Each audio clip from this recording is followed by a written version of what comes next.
अस्सलाम वालेकुम। आप देख रहे हैं खुर्रम शहजाद एक्सक्लूसिव। आज 9 फरवरी 2026 है और पीर का दिन है।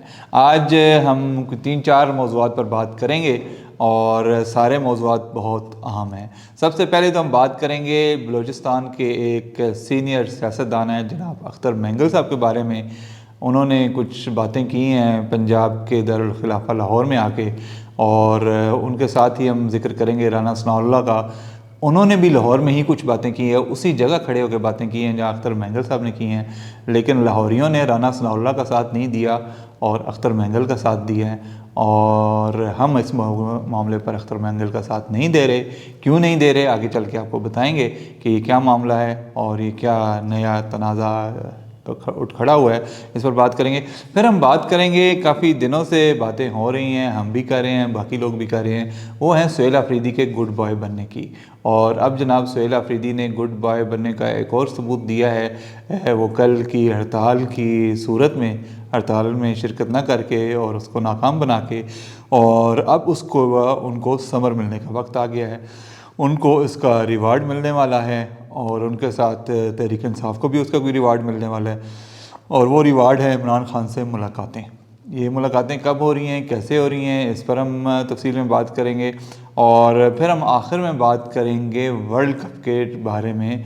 जो T20 वर्ल्ड कप इस वक्त चल रहा है इंडिया और श्रीलंका में, और पाकिस्तान ने उसमें एक ऐसी चाल चली है जिसमें ICC और इंडिया को नाखून चने चबा दिए हैं, और अब वो पाकिस्तान में आकर मिन्नतें कर रहे हैं। और पाकिस्तान अभी तक अपने कार्ड्स बड़े सेफली खेल रहा है और इम्कानात पैदा हो गए हैं कि पाकिस्तान इंडिया का मैच शायद हो जाए, लेकिन वो कैसे होगा, अगर हुआ तो अभी कंफर्म नहीं है कि होगा या नहीं होगा, लेकिन इम्कानात बहरहाल पैदा हुए हैं कि शायद हो जाए।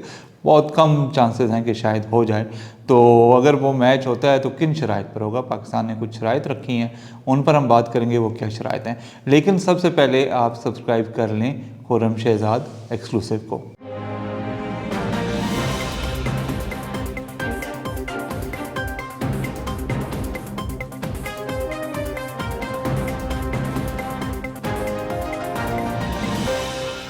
सबसे पहले हम बात करते हैं अख्तर मेंगल साहब के बारे में और राना सनाउल्लाह साहब के बारे में। गुज़श्ता रोज़ लाहौर में आसमा जहांगीर कॉन्फ्रेंस मुनक्कद हुई। आसमा जहांगीर के नाम से आप सब लोग वाकिफ़ हैं, पाकिस्तान के एक मारूफ कानूनदान और इंसानी हकूक़ की कारकुन गुज़री हैं, जो इंसानी हकूक़ के लिए और आम लोगों के हकूक़ के लिए उन्होंने एक बहुत अजीम जदोजहद की है पाकिस्तान में, और उस सिलसिले में उन्होंने बहुत नुकसानात भी बर्दाश्त किए, उन्होंने मारें भी खाई, उन्होंने कानून का सामना भी किया और काफ़ी कुछ उनके साथ हुआ। इस वजह से उनके नाम पर उनके जो चाहने वाले हैं और उनकी जो एक बेटी हैं साफ़ी हैं मुनैज़ा जहांगीर, और दूसरे और जो उनके साथी हैं, वो एक कॉन्फ्रेंस करवाते हैं हर साल आसमा जहांगीर कॉन्फ्रेंस के नाम से। तो कल इस कॉन्फ्रेंस का इनेकाद हुआ लाहौर में, और इसमें एक सेशन था बलूचिस्तान पर। उसमें बलूचिस्तान के सीनियर सियासतदान अख्तर मेंगल साहब और राना सनाउल्लाह साहब मौजूद थे, और दोनों ने इसमें खिताब करना था। उसमें राना सनाउल्लाह साहब की चलें पहले हम बात कर लेते हैं। राना सनाउल्लाह साहब ने कहा जी कि वो मिसिंग पर्सन हैं, और मिसिंग पर्सन के पर्दे में वहाँ पे कुछ गालबन उनके अल्फाज कुछ ऐसे ही थे कि वहाँ दहशत गर्दी होती है और जो मिसिंग पर्सन हैं उनकी आड़ लेकर कार्रवाइयाँ की जाती हैं। उनका इतना कहना था कि वहाँ पे उनको कुछ ख़वातीन ने शटअप ही कॉल दी और वो हाल छोड़कर चले गईं, और उनके पीछे पीछे काफ़ी मजमे में से काफ़ी लोग वहाँ से उठ के चले गए। लेकिन राना सनाउल्लाह साहब ने बड़ी जुर्रत का मुजाहरा करते हुए अपनी तकरीर जारी रखी और अपना पॉइंट ऑफ व्यू पेश किया। अब उसी कॉन्फ्रेंस में अख्तर मेंगल साहब ने कुछ ऐसी बातें की जो किसी भी पाकिस्तानी को हज़म नहीं होती, और वो बातें जो थी उन्होंने तो वो कह गए। अब पता नहीं क्यों की उन्होंने बातें अख्तर मेंगल साहब के स्टेचर के सियासतदान से, कम से कम मैं तो एक्सपेक्ट नहीं कर रहा था कि इस तरह की बात वो करेंगे, लेकिन उन्होंने बातें की और उसको ऑडियंस ने उस पर तालियाँ भी बजाईं और उसको गौर से सुना भी। अब ये मुझे तो बड़ी हिपोक्रेसी लग रही है कि एक साइड को ज़रा सी बात करती है तो आप उसको शट अप कॉल देते हैं और वहाँ से उठ के चले जाते हैं, और दूसरी साइड इतनी सख्त बातें कर देती है और आप वहाँ तालियां बजा रहे होते हैं। पता नहीं किस तरह के वो लोग थे, किस तरह के पाकिस्तानी थे, किस तरह के वो इंसानी हकूक़ के अलमबरदार थे जो कि दूसरी राय भी नहीं बर्दाश्त कर सकते।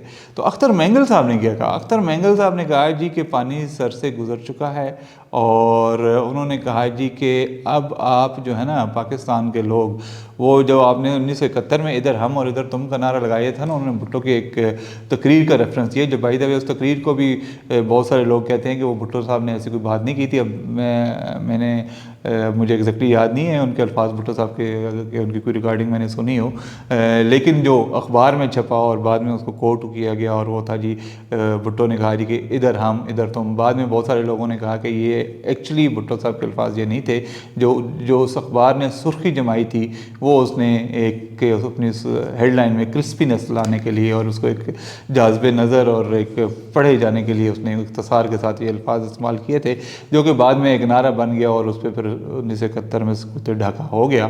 तो अख्तर मेंगल साहब ने बात की जी कि आज फिर आप इधर हम और इधर तुम की बात करें, और उन्होंने कहा जी कि आप फैसला कर लें और हमें अलग कर लें, और इससे कम से कम मुस्तकबिल में अच्छे पड़ोसियों की तरह तो रह सकेंगे।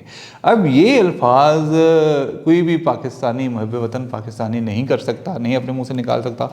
हालात जितने भी ख़राब हों वो इसको नहीं कहना चाहिए। अख्तर मेंगल साहब इस मुल्क के इंतहाई अहम ओहदों पर रह चुके हैं और वो बलूचिस्तान के सरदार हैं, और ये हालात जो आज पैदा किए हुए हैं इसमें 80 से 90% बल्कि उससे ज़्यादा जो रोल है वो इन्हीं जैसे सरदारों का पैदा किया हुआ है, जिन्होंने कभी भी वफाक और आम लोगों को करीब नहीं आने दिया, जिन्होंने हमेशा ज़ाती मफादात की खातिर स्टेट के ख़िलाफ़ बयानबाजी की है, और जो स्टेट से पैसा जाता रहा है, जो पंजाब पैसा देता रहा है, जो पंजाब ने NFC में हिस्सा दिया, और जो यहाँ से जो वफाक ने पैसे दिए, उन्होंने उनको पैसे भी वसूल किए, उनमें अपना मफाद भी हासिल किया, और आम लोगों तक उसके सम्राट भी नहीं पहुँचाए। उनको ना स्कूल बना के दिए, ना अस्पताल बना के दिए, ना सड़कें बना के दी, और ना तालीम दी ताकि उनको हक़ाइक़ का अंदाज़ा हो सके। और आज वो यहाँ पे आकर इस तरह की बातें करते हैं जी कि इधर हम और उधर तुम, और बलूचिस्तान को आज़ादी दे दें, और ये इंतहाई अफसोसनाक बात है। अख्तर मेंगल साहब को इस पर शर्मिंदा होना चाहिए और इस पर माफ़ी मांगनी चाहिए, और वो ज़रा सोचना चाहिए कि वो किस तरह की बातें कर रहे हैं। हो सकता है वो कुछ गलत अंदाज़ा लगाने की कोशिश कर रहे हूँ, लेकिन ये अंदाज़ा उनका गलत ही होगा। वो अगर वो देख रहे हैं कि कल वो जो मुट्ठी भर जो दहशतगर्द हैं बलूचिस्तान के, उनके दिलों में अपने लिए हमदर्दियाँ पैदा करके कोई ऐसी चीज़ करना चाह रहे हैं जो मुस्तकबिल में उनके ख्याल में उनके सियासी फ़ायदा हो सकता है, तो वो उनके ख्वाब भी रहेंगे। पाकिस्तान इंशाल्लाह कभी नहीं टूटेगा, और बेहतर यही है कि अख्तर मेंगल साहब अपने ख्यालात पे नज़रसानी करें। वो बहुत सीनियर हैं, बहुत मोहतरम हैं, मेरी उनसे मुलाकातें भी रही हैं, और उनका एक सीनियर सियासतदान के तौर पे हमेशा एहतराम किया है, लेकिन ये बातें जो है उनको ज़ेब नहीं देती। और फिर इस पे जो एलीट वहाँ बैठी हुई थी उस पर हैरत हुई है मुझे ज़ाती तौर पे कि वो पाकिस्तान तोड़ने की बातें कर रहे हैं और ये तालियां बजा रहे हैं आगे से। पता नहीं किस तरह के लोग वहाँ इकट्ठे हुए थे। और दूसरी तरफ राना सनाउल्लाह ने जब स्टेट नरेटिव देने की कोशिश की है, स्टेट का मौक़िफ़ बयान करने की कोशिश की है, तो उन्हीं राना सनाउल्लाह को उन्होंने जनाब शटअप कह के वहाँ से चले गए। ये कौन लोग थे जो यहाँ बैठे हुए थे? क्या वाकई पाकिस्तानी थे? तो इस पर जो हमारे इदारे वैसे तो वो चौकस रहते हैं, उन लोगों के साथ भी बहुत कुछ कर जाते हैं जिनका कसूर नहीं होता। तो यहाँ ज़रा उनको देखने की ज़रूरत है कि कॉन्फ्रेंस में जो लोग जो आगे रिस्पॉन्ड करने वाले थे, जो ऑडियंस थी, कि वो इतनी भी सैनिटाइज नहीं हुई थी कि उनको पता चले कि कौन क्या काम कर रहा है, क्या बात कर रहा है। तो ये तो एक बड़ा अफसोसनाक वाक़या था। मुझे ज़ाती तौर पर बहुत दुख हुआ है। अख्तर मेंगल साहब बुज़ुर्ग आदमी हैं, बुज़ुर्ग सियासतदान हैं, उनका बहुत एहतराम है, लेकिन जो उन्होंने बातें की हैं वो बिल्कुल भी ऐसी बातें नहीं है कि कोई भी सच्चा पाकिस्तानी उन पे को जो है हज़म कर सके और उनको इग्नोर कर सके। तो ये इंतहाई अफसोसनाक बात है। दूसरी बात है जी सुहेल आफरीदी साहब की। सुहेल आफरीदी साहब काफ़ी अर्से से कुछ ऐसे इक़दाम कर रहे थे कि उनकी कबूलियत हो जाए, और अब ख़बरें आ रही हैं कि उनकी कबूलियत हो गई है। और उन्होंने कल की हड़ताल में भी हिस्सा नहीं लिया, कहीं पे नज़र नहीं आए। हम तो कर रहे थे कि कुछ तस्वीरें वगैरह उनकी आएंगी, लेकिन कहीं नज़र नहीं आए। और हमें ये पता चला कि इसकी वजह से कारकुन बहुत गुस्से में है और उनके खिलाफ बाकायदा गुस्से का इजहार भी किया गया है। और लेकिन दूसरी तरफ से ख़बरें ये आई हैं कि उनके गुड बॉय बनने के नतीजे में, उसके बदले में उनकी मुलाकात करवाई जा रही है इमरान खान से, जो कि किसी भी वक्त हो सकती है। मे भी इसी हफ्ते हो जाए, मे भी अगले हफ्ते हो जाए, मे भी रमज़ान के पहले हफ्ते में हो जाए। एक सुहेल आफरीदी साहब की मुलाकात हो रही है और एक महमूद अचकज़ई साहब की हो रही है। ये दो मुलाकातों के बारे में भी खबरें आना शुरू हो गई हैं कि ये किसी वक्त मुमकिन हो सकती हैं, और ये ज़ाहिर है इस पर कुछ लो और कुछ दो हुआ है हुकूमत और अपोजिशन के बीच में। तो अब जो है इन दो मुलाकातों का जो है परवाना लगता है कि जारी हो गया। अच्छी बात है, अगर मुलाकात हो जाए तो हो सकता है टेम्परेचर कुछ नीचे आ जाए और इससे हम दो कदम आगे चले जाएं, और फिर इख्तलाफात और ये जो एक दूसरे की जो चपकलिश है और जिसकी वजह से पाकिस्तान में काफ़ी इज़्तिराब पाया जाता है, इसमें कमी आ जाए तो ये बहुत ही अच्छी बात है। और इसका एक आज हम एक्सपेक्ट कर रहे थे कि आज सुप्रीम कोर्ट में 13 केसेस लगे हुए थे तहरीक इंसाफ के और उनके बानी इमरान खान के, और हम तवक्को ये कर रहे थे कि उस पर कोई बहुत आम पेशरफ्त होगी, लेकिन सुप्रीम कोर्ट ने ये कहकर फौरी तौर पर रिलीफ देने का से इनकार कर दिया है कि वो दूसरी पार्टी को सुने बगैर इस पर कोई कार्रवाई नहीं कर सकते, और उन्होंने हुकूमत को नोटिस भिजवा दिए हैं कि वो आएँ और इन मुकदमात में अपनी पोजीशन वाज़े करें, और उसके बाद ही फिर इस पर कुछ पेशरफ्त होगी। तो आगे देखते हैं सुप्रीम कोर्ट में क्या कार्रवाई होती है, अडयाला जेल में कौन मिलता है और क्या होता है। लेकिन ये है कि ये आज की एक आम खबर थी और एक आम पेशरफ्त थी जो कि हमने कहा कि आपसे शेयर कर लें। तीसरी आम बात वर्ल्ड कप है, बदस्तूर पिछले 2-3 हफ्तों से चला हुआ है, और जैसा कि आपको मालूम होगा कल BCB के सीनियर अहदेदार पाकिस्तान में थे, कल ICC के नायब सदर पाकिस्तान में थे, और उन्होंने 5 घंटे के करीब मोहसिन नकवी साहब से मुज़ाकरात किए हैं कि पाकिस्तान ताकि तैयार हो जाए इंडिया के साथ 15 फरवरी का मैच खेलने के लिए। लेकिन अभी तक पाकिस्तान ने तैयार नहीं हुआ, और पाकिस्तान ने बहुत सारी शराइत रखी हैं, जिनमें से एक बड़ी शर्त ये भी है कि बांग्लादेश के साथ जो ज़्यादती हुई है, जो उनको वर्ल्ड कप से नाजायज़ तौर पर निकाला गया, उसकी कंपनसेशन की जाए। अब वो कंपनसेशन क्या होगी, वो कैसे, आज हमें पता चला था कि 2-3 बजे करीब उसकी अनाउंसमेंट होगी, लेकिन वो नहीं हुई। वो अब बांग्लादेश क्रिकेट बोर्ड जो है वो अपने उसमें उन्होंने अपनी हुकूमत से बात करनी है, और ICC का जो वफ्द आया हुआ था उन्होंने ICC की क़यादत से बात करनी है, और ये हमें बताया जा रहा है कि 12 फरवरी तक पाकिस्तान ऐलान करेगा कि पाकिस्तान ने ये मैच खेलना है या नहीं खेलना। और लेकिन ये है कि हमें ये भी पता चल रहा है कि इसके साथ बांग्लादेश का जो है उसमें उनका अजाला करने के साथ पाकिस्तान में और भी कई शराइत रखी हैं, जिनमें रेवेन्यू शेयरिंग और मुस्तकबिल की सीरीज़, और इंडिया के को ये कहना कि क्रिकेट कवानीन का एहतराम करे, जब वो हाथ नहीं मिलाते, जब वो जहाँ दिल करता है नहीं जाते खेलने के लिए, तो बाकी टीमें क्यों जाएँ। तो ये एक लग रहा है कि एक बड़ी वसी डील हो रही है।